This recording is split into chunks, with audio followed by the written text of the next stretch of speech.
है। ज्ञान सूर्य के रखे अपना प्रकाश बाप में समाधि है। अपने को प्रत्यक्ष नहीं करते बाप। जो ज्ञान दिन के सितारे हैं, सूर्य के प्रकाश में पलने वाले डायरेक्ट सितारे हैं, वो अपने ज्ञान के प्रकाश को बाप सूर्य में मर्ज करके रखते हैं। उस ज्ञान को कभी अपना नहीं बताते, ये बाप का ज्ञान है।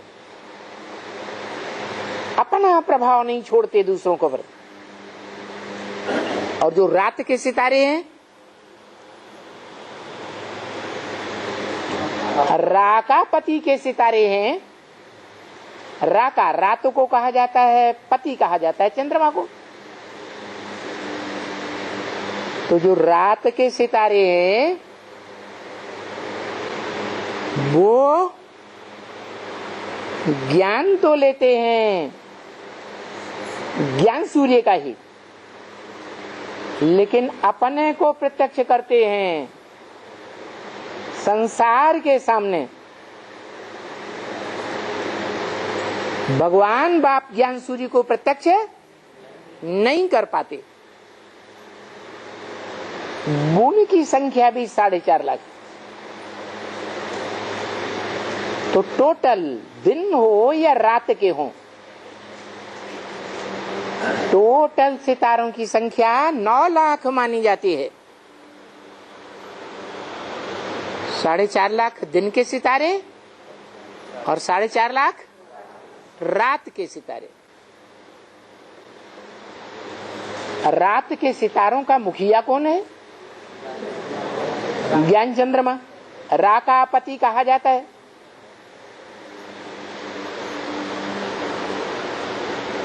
वो ज्ञान सूर्य बाप को जीवन रहते पहचान पाता है? नहीं पहचान पाता। और सूक्ष्म शरीर भी धारण करता है तो भी लंबे समय तक बाप को नहीं पहचान पाता। तो जब पहचान ही नहीं पाता तो किसको प्रत्यक्ष करेगा?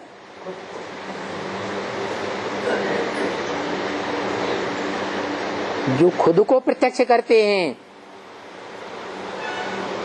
उनका संसार में नाम बाला नहीं होता,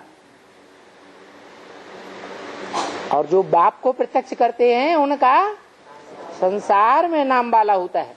आज भी हमारे भारत में, विदेशों में भी ये परंपरा है। कोई भी फर्म खोलेंगे, दुकान खोलेंगे, कारखाना खोलेंगे तो पहले किसका नाम डालेंगे? बाप का नाम डालेंगे, बाद में एंड सन्स कंपनी। ये भी नहीं कि बड़े बच्चे का नाम लिख दें।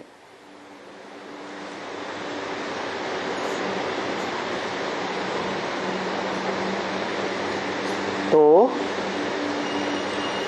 आसमान के जड़ सितारे जो 9 लाख गाए जाते हैं, उनके मानिंद धरती के चैतन्य सितारे भी कितने?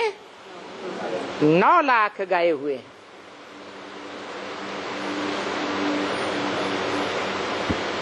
उनमें 4.5 लाख ऐसे हैं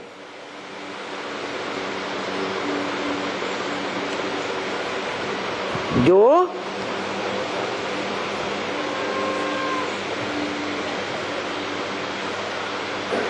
अतीन्द्रिय सुख की सृष्टि रचते हैं।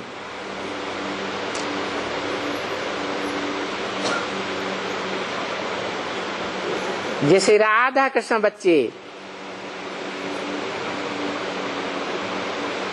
ये कैसे पैदा होते हैं? मनुष्य सृष्टि के पहले पहले पत्ते जो पहले पहले बाप के घर से आते हैं, वो कौन सी शक्ति से उत्पन्न होते? वाइब्रेशन की शक्ति से उत्पन्न होते। ये वाइब्रेशन की शक्ति देह की इंद्रियों की शक्ति है या मनोबुद्धि रूपी आत्मा की शक्ति है?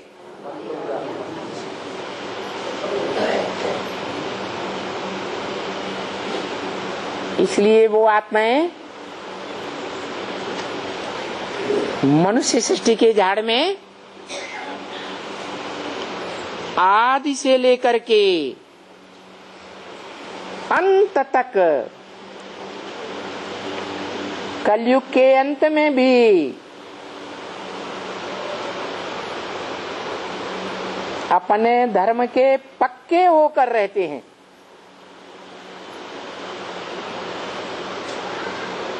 दाईं ओर के भारतीय धर्मों में भी कन्वर्ट नहीं होते, वो भी विधर्मी है, सूर्यवंशी नहीं, देहधारी धर्म पिताओं की संतान है। या तो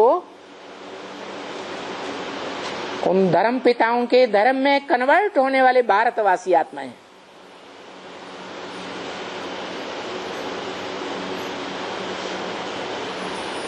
तो गीता में आया है स्वधर्मे निधनम श्रेय परधर्मो भयावह।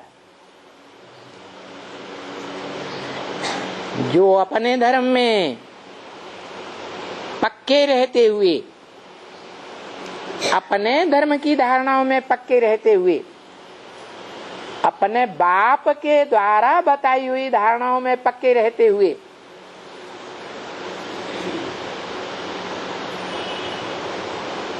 निश्चल रहते हैं, अटल रहते हैं, और उस अटल भाव में भले शरीर भी छोड़ दें तो भी उन आत्माओं का पतन नहीं हो सकता। जैसे यज्ञ के आदि में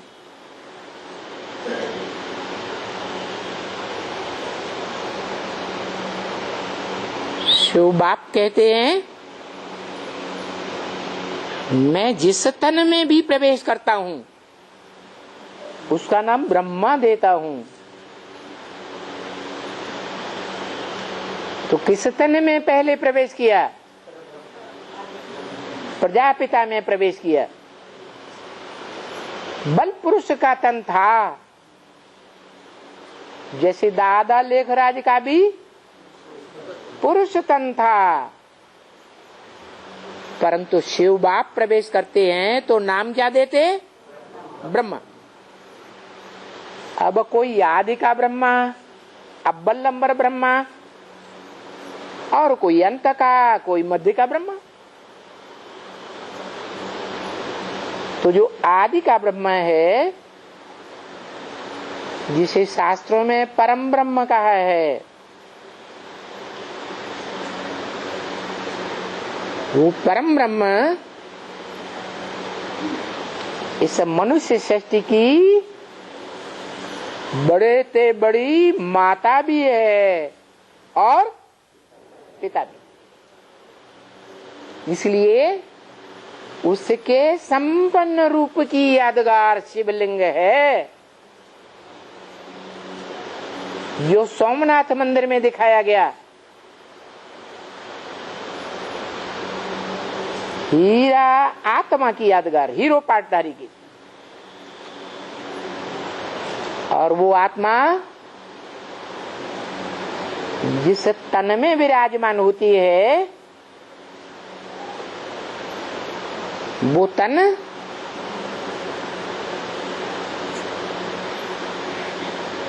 पत्थर जैसा,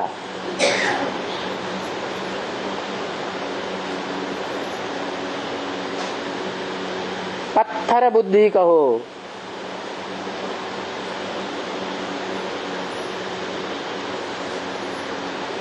कोई एक पॉइंट को लेकर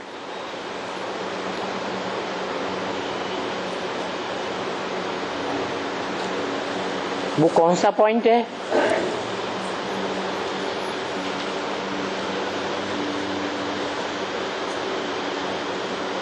जो शिवलिंग भारत में गांव-गांव में, शहर-शहर में पूजा जाता है, शिवालयों में,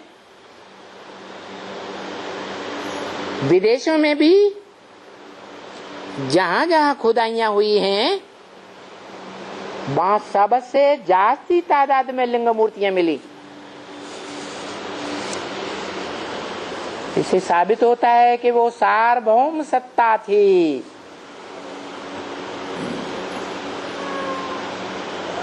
इस मनुष्य सृष्टि में जिसका गायन आज तक भी चला आता है, वसुदैव कुटुंबकम। सारी वसुधा, सारी पृथ्वी पर रहने वाले जो भी मनुष्य मात्र हैं, सब एक कुटुंब के प्राणी हैं, सब एक बाप को मानने वाले हैं।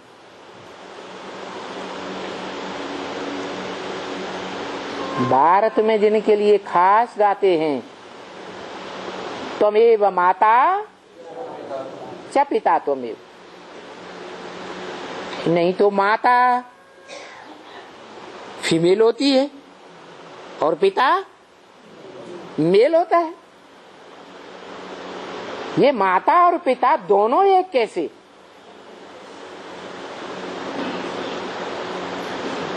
क्योंकि शिव बाप आते हैं, बाप को षष्ठी रूपी परिवार रचने के लिए पहले पहले क्या चाहिए? माता चाहिए।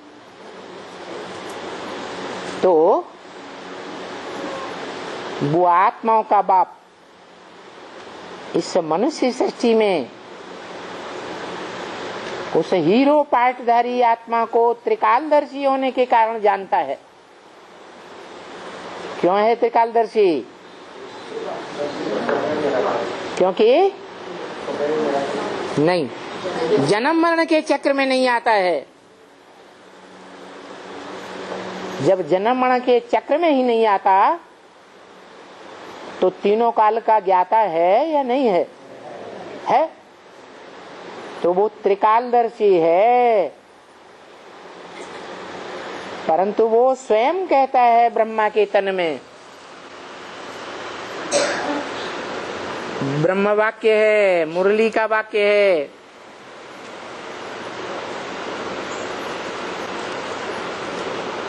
कि मैं मत ब्रह्म रूपी माता का आधार लेता हूं। मत योनि परम ब्रह्म महत ब्रह्म तस्मिन् गर्भम ददाम्यहम्। मेरी योनि रूपा माता धरणी कहो,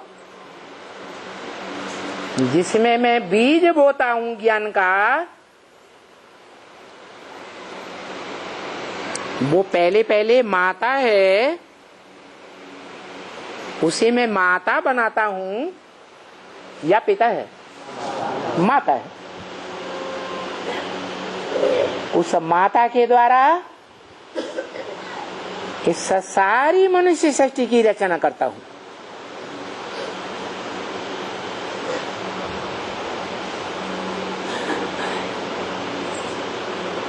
पांच 500-700 करोड़ मनुष्य मात्र उस ब्रह्मा के ही पुत्र हैं, जिस ब्रह्मा ने ये मनुष्य सृष्टि रची।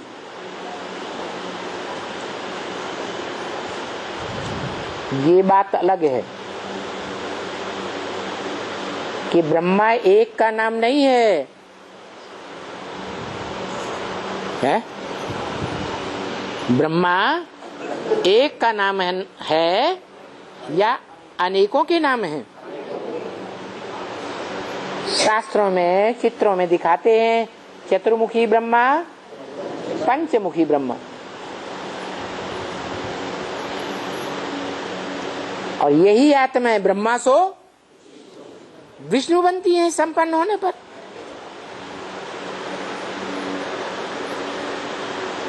वो विष्णु है परम पद, जिससे ऊंचा पद और कोई होता ही नहीं। वो विष्णु सिर्फ माता का रूप है या पिता का रूप भी कंबाइंड है। लक्ष्मी और नारायण दोनों का कंबाइंड रूप विष्णु है। ऐसा कंबाइंड रूप जिनके स्वभाव संस्कार में कभी भी अंतर नहीं पड़ता। क्या लक्ष्मी और नारायण के स्वभाव संस्कार में वाइब्रेशन से, दृष्टि से, वाचा से, कर्म इंद्रियों के कर्म से कभी टक्कर होती है? और आज की दुनिया में है, आज की दुनिया में कोई भी मनुष्य मात्र कितना भी ऊंचा माना जाता हो, उनके युगल रूप में टक्कर जरूर होती है। क्योंकि कोई कारण है?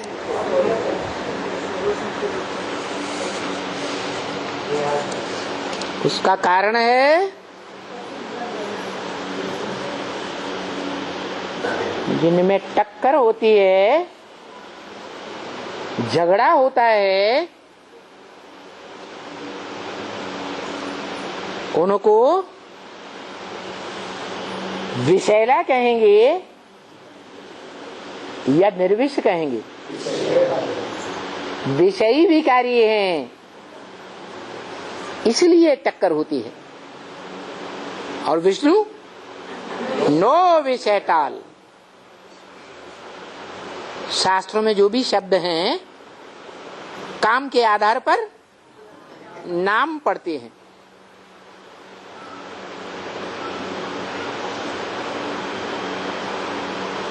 तो देखो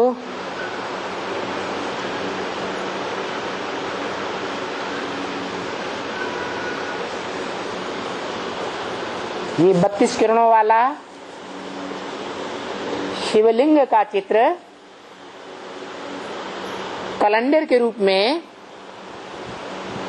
बाबा ने तुम बच्चों को दिया था।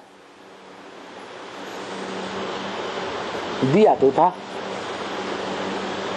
परंतु बच्चों ने उसे सिर्फ निराकार रूप में माना या निराकार साकार दोनों का मेल माना है? निराकार माना। बेसिक ब्राह्मणों ने भी निराकार एक माना, एक निराकारी आत्मा। और एडवांस ब्राह्मणों ने भी क्या माना? क्या है? एक निराकार शिव ज्योति बिंदु की यादगार है या स्त्री पुरुष दो की यादगार है? दोनों की यादगार है।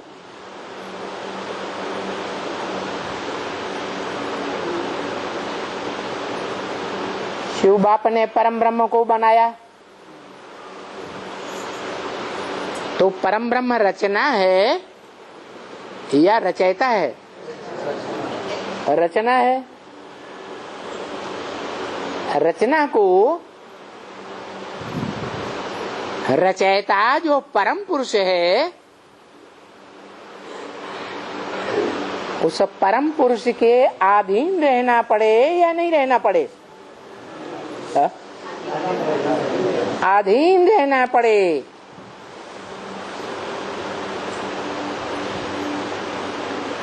सहयोगी बनकर रहना पड़े।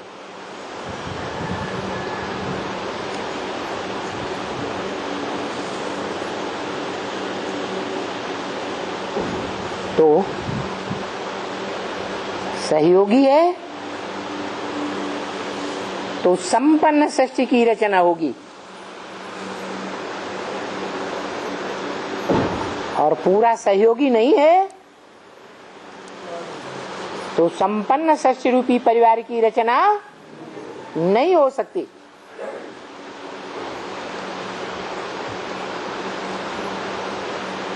तो इस मनुष्य सृष्टि में एक ही आत्मा है, मनुष्य रूप में, जो शिव बाप के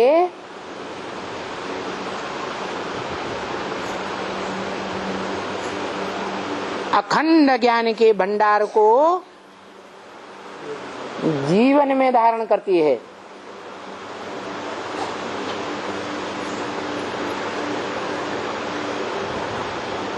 और मनुष्य आत्माएं,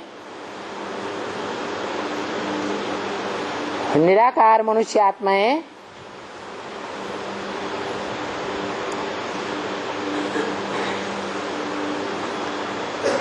जीवन में, खास संगम युग में जब आत्माओं का बाप आते हैं तो संपूर्ण ज्ञान को धारण नहीं कर पाते।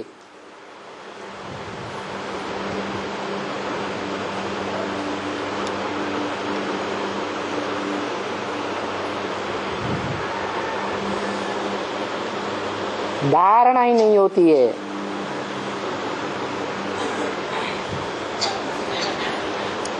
और धारणा स्त्री चोले में होती है या जिन पुरुषों को शिव बाप ने दुर्योधन दुशासन बताया है उनमें धारणा होती है।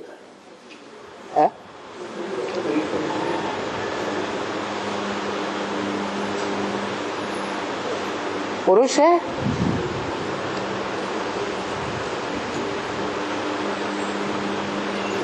वैसे ही है।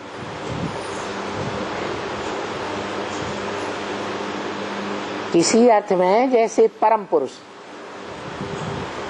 कौन है परम पुरुष? सब कुछ राम वाली आदमी।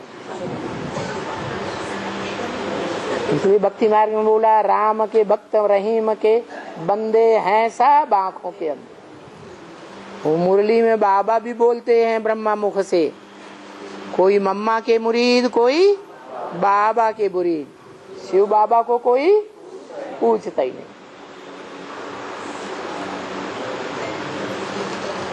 तो परम पुरुष कौन है? शिव बाप। शिव बाप है। पुरुष माने शरीर रूपी पुरी, और उसमें शयन करने वाली आत्मा। तो आत्माओं के बीच परम पुरुष एक शिव है।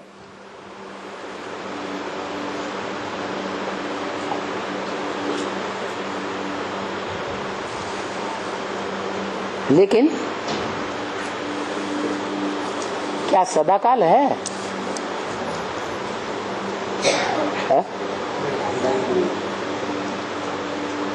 इसलिए बोला इस सृष्टि पर सदा कायम कोई है ही नहीं। सदा कायम एक शिव बाबा ही है।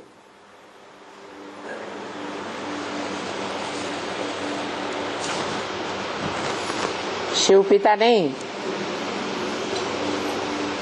जो सदा कायम है वो कहा जाता है बाबा,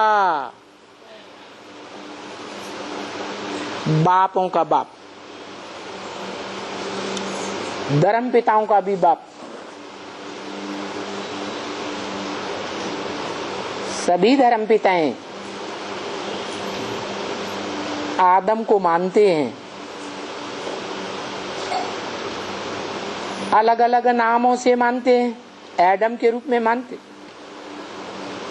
आदिदेव के रूप में मानते हैं, आदिनाथ के रूप में मानते हैं, मानते जरूर है।